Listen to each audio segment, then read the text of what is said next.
Em agosto de 2023, um homem de 73 anos recebeu um novo coração.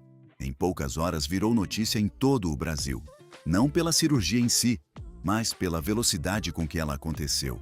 Enquanto mais de 46 mil brasileiros esperam, neste exato momento, na fila do Sistema Nacional de Transplantes, muitos deles há mais de 2 anos, muitos deles sem nunca chegar a receber o órgão. Esse homem passaria, em menos de 2 anos, por 4 transplantes. Esse homem é Fausto Silva, o Faustão.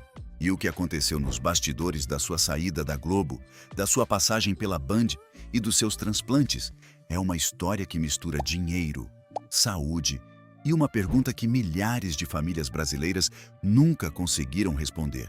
Por que para alguns a fila anda e para outros nunca chega a vez? Por mais de 3 décadas, Fausto Silva foi sinônimo de domingo na televisão brasileira. O Domingão do Faustão entrou na casa de gerações de famílias.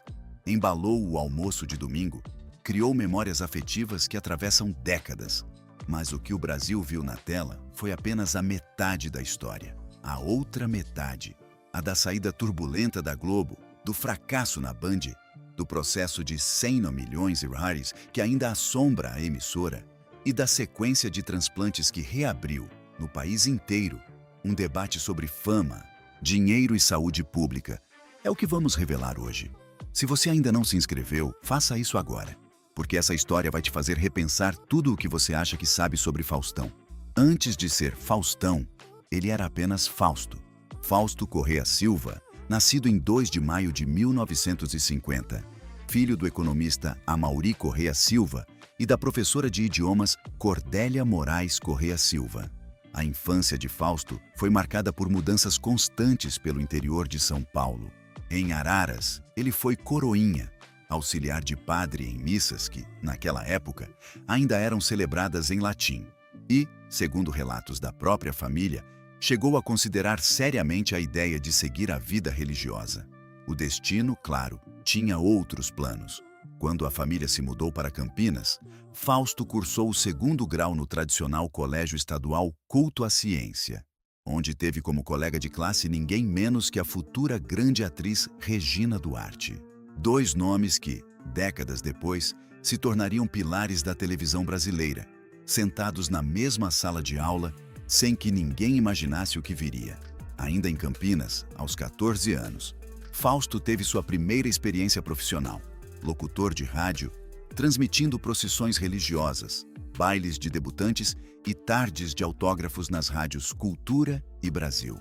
O garoto que quase foi padre passou a vida adulta interpretando no rádio e na TV exatamente o oposto: irreverência, humor pesado, espontaneidade. Depois do colégio, ele entrou para a Faculdade de Direito da PUC-SP e abandonou o curso no 4º ano. A vocação religiosa ficou no passado, mas a disciplina de quem cresceu acordando cedo para a missa em latim talvez explique algo que se tornaria sua marca registrada décadas depois.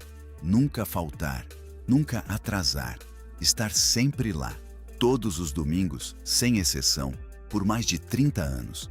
Mas antes dos domingos na Globo, Fausto Silva passaria por uma fase muito menos família e muito mais selvagem. Uma fase que o transformaria definitivamente em Faustão. Entre 1984 e 1988, Fausto Silva comandou o Perdidos na Noite, um programa de madrugada que passou por TV Gazeta, Record e Band.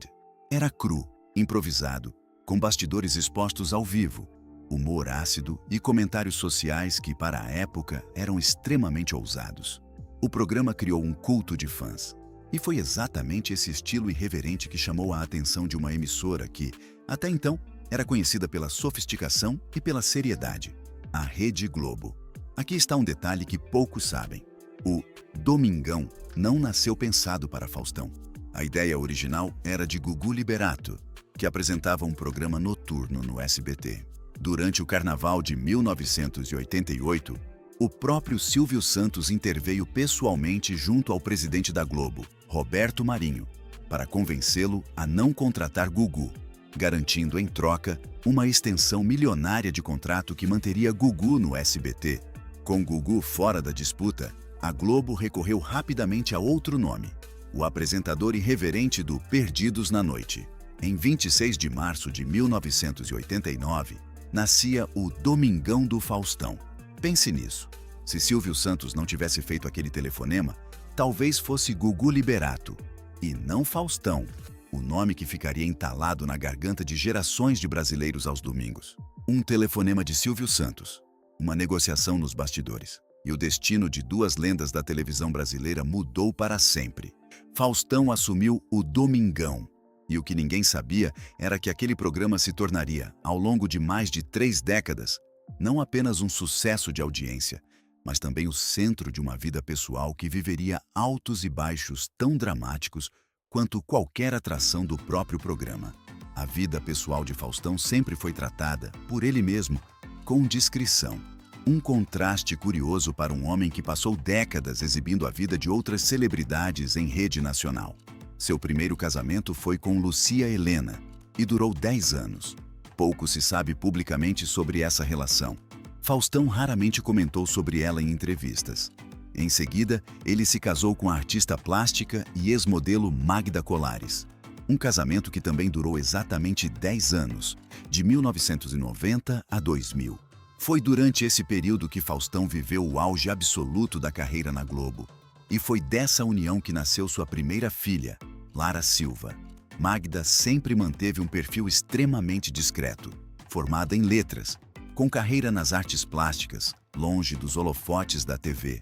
Mas décadas depois, em 2025, Magda voltaria a aparecer nos noticiários, não por algo que ela mesma fez, mas pelo motivo mais simples possível.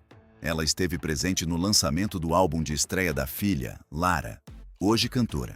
E foi justamente esse momento, uma mãe orgulhosa assistindo a filha cantando pela primeira vez em público, que geraria uma polêmica que ninguém esperava, envolvendo a atual esposa de Faustão. Mas isso ficaria para depois, porque 2 anos depois do fim do casamento com Magda, Faustão encontraria a mulher que mudaria definitivamente sua vida pessoal e que estaria ao lado dele durante os momentos mais difíceis que ainda estavam por vir. Em 2002, Faustão se casou com Luciana Cardoso, ex-modelo e jornalista, 27 anos mais jovem do que ele. Do relacionamento nasceram 2 filhos, João Guilherme e Rodrigo.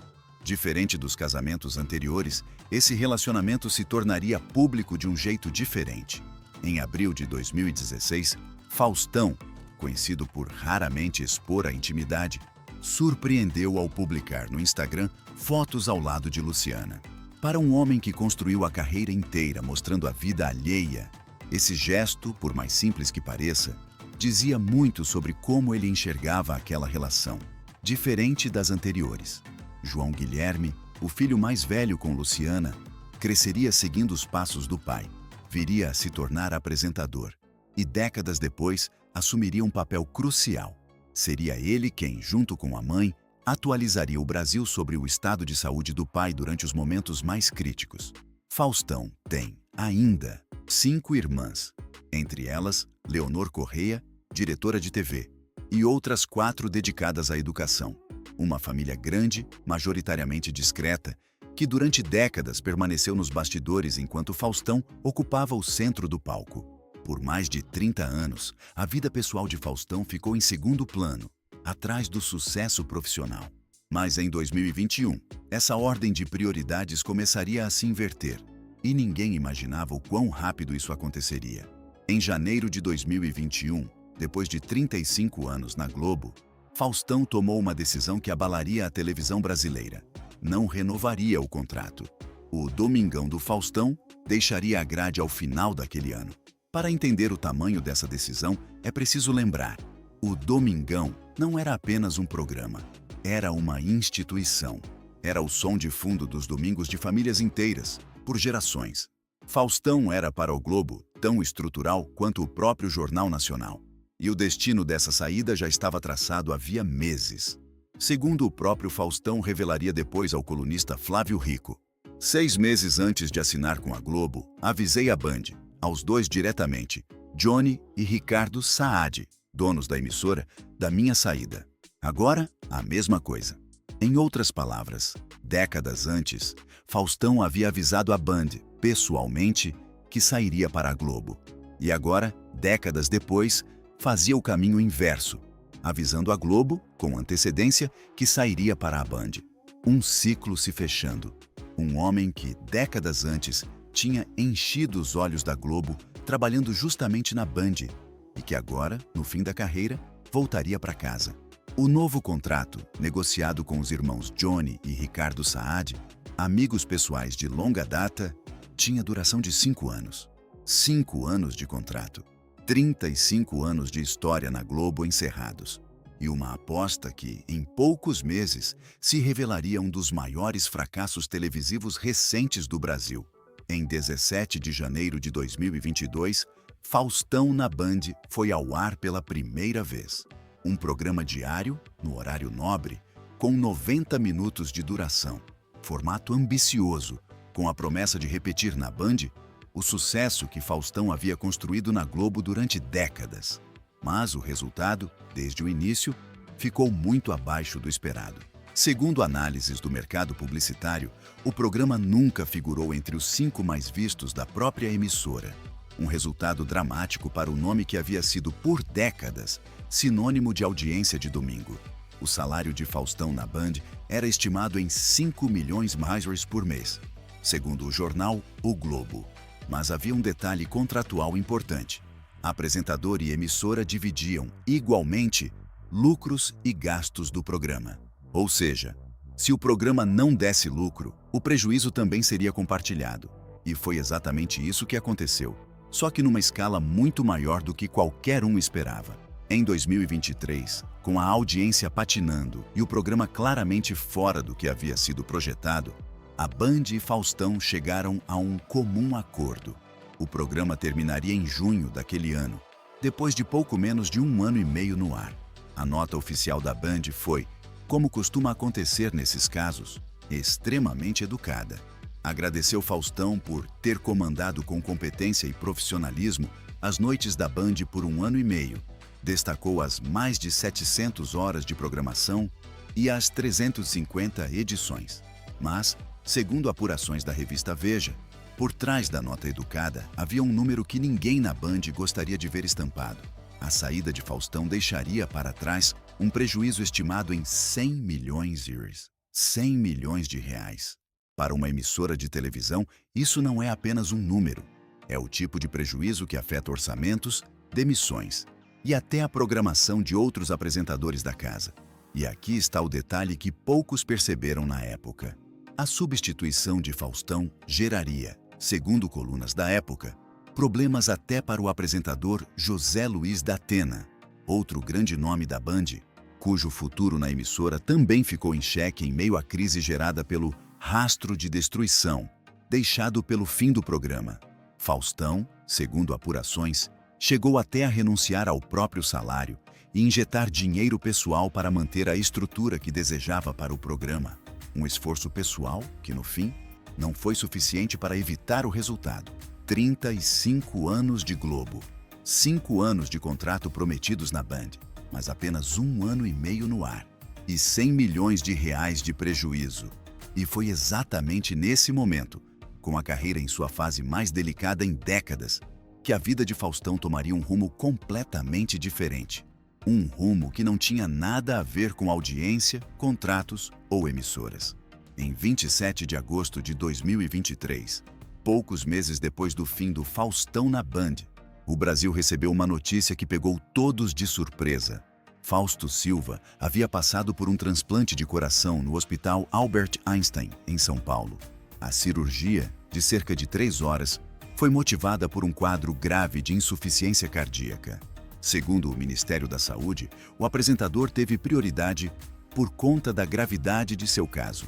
Um detalhe curioso, quase poético: Faustão é torcedor declarado do Santos Futebol Clube. E o coração que ele recebeu pertencia, segundo apurações, a um torcedor rival. Uma curiosidade que, em qualquer outro contexto, seria apenas uma anedota simpática. Mas o tom das redes sociais, já naquele primeiro transplante, não foi de simpatia. Foi de desconfiança.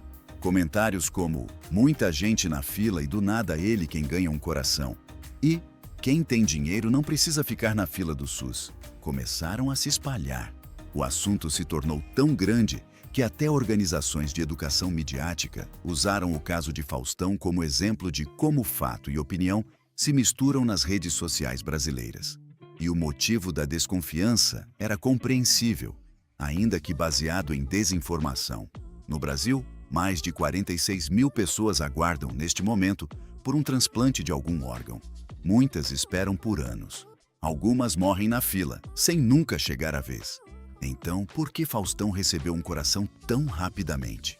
A resposta, segundo especialistas, está nas regras do próprio Sistema Nacional de Transplantes.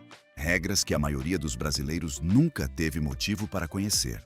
Mas o que ninguém sabia, e que mudaria tudo, inclusive a percepção pública sobre o caso, era que esse seria apenas o primeiro de uma sequência de transplantes que se repetiria, gerando a mesma polêmica. Não uma, mas várias vezes.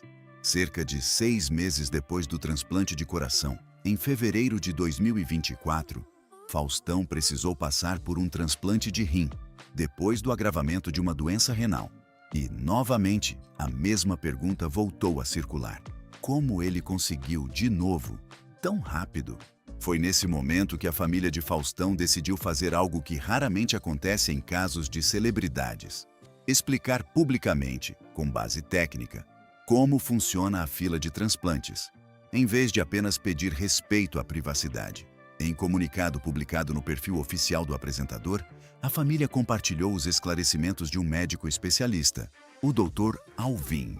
Segundo ele, no estado de São Paulo, a Resolução SS6, de 8 de fevereiro de 2019, estabelece, em seu item 5.2, uma regra específica: pacientes que já foram receptores de um transplante de órgão sólido e que, posteriormente, desenvolvem falência de outro órgão, têm prioridade na lista de transplante desse segundo órgão. Em outras palavras, a regra não foi criada para Faustão e não é exclusiva dele.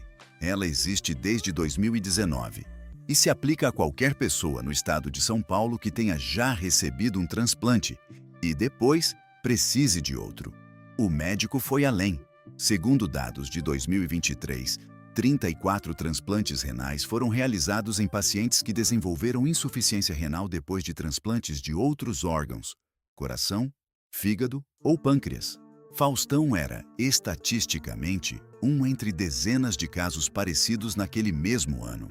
A família encerrou o comunicado com uma frase que resumia o objetivo de tudo aquilo: a informação é sempre a melhor maneira de levar conhecimento e transparência.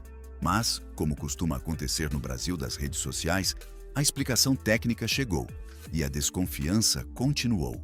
Porque, 1 ano e meio depois, Faustão precisaria, novamente, passar por transplantes. E, dessa vez, seriam 2 ao mesmo tempo.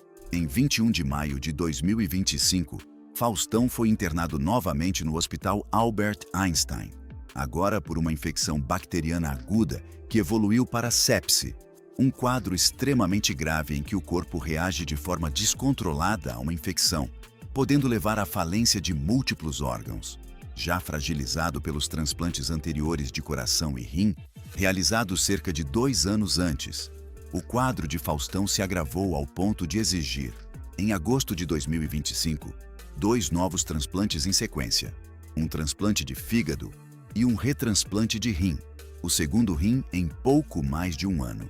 As cirurgias aconteceram em 6 e 7 de agosto de 2025, no mesmo Hospital Albert Einstein. Com isso, Faustão somava, em menos de 2 anos, 4 transplantes: um coração, um fígado e 2 rins. E pela terceira vez, a polêmica nas redes sociais voltou, agora ainda maior. O vereador paulistano Rubinho Nunes chegou a publicar criticando: Faustão realizou transplante de fígado e rim. Dessa vez, quem se pronunciou não foi apenas a família.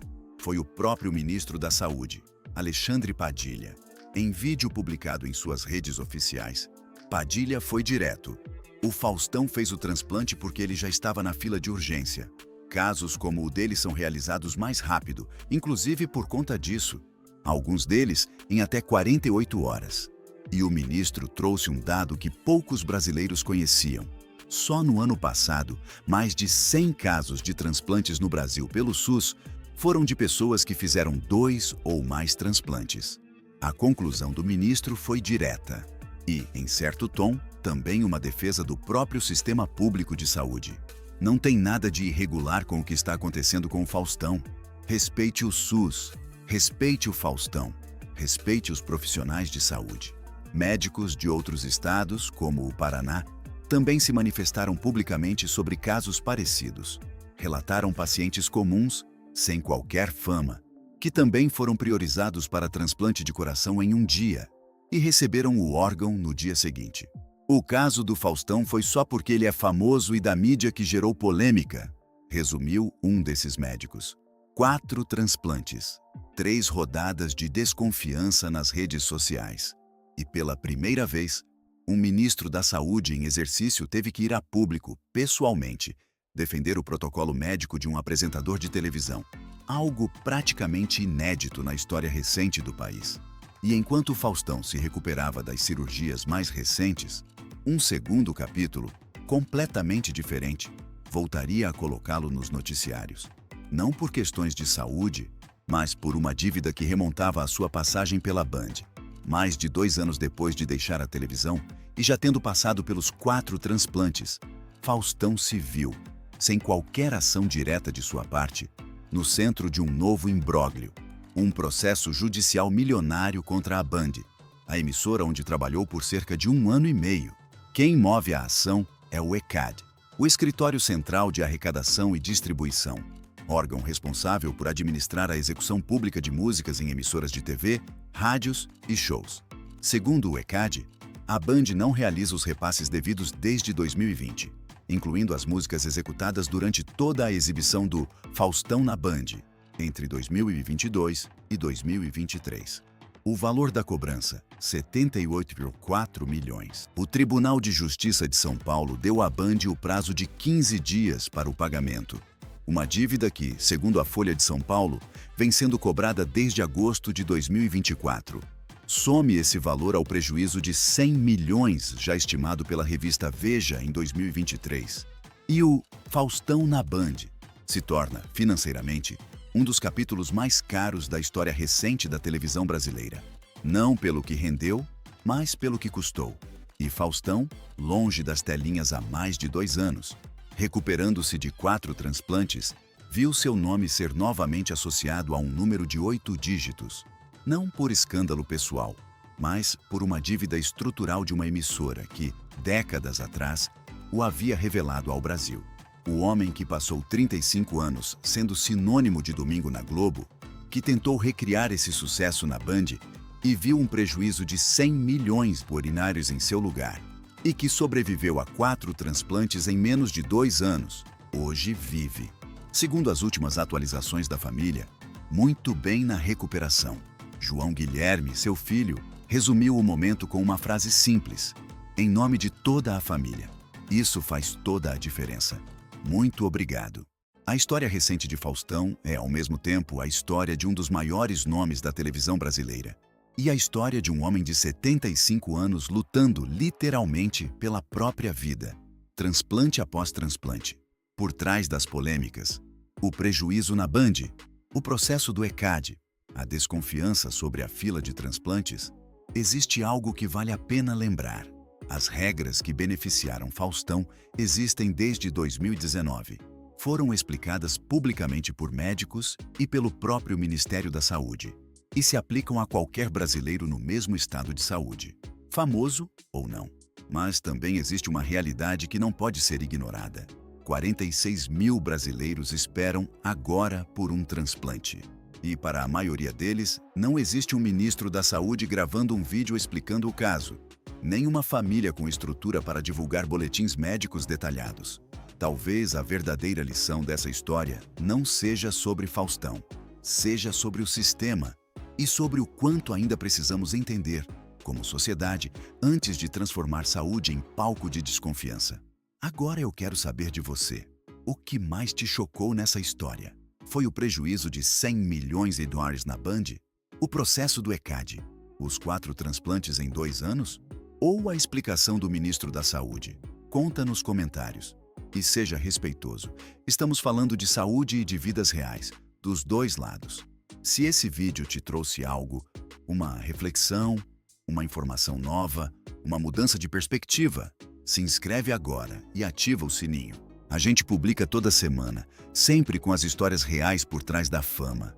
No próximo vídeo, vamos contar a história de outro nome que marcou gerações e que esconde atrás do sucesso uma reviravolta que poucos conhecem. Não vai querer perder. Até lá!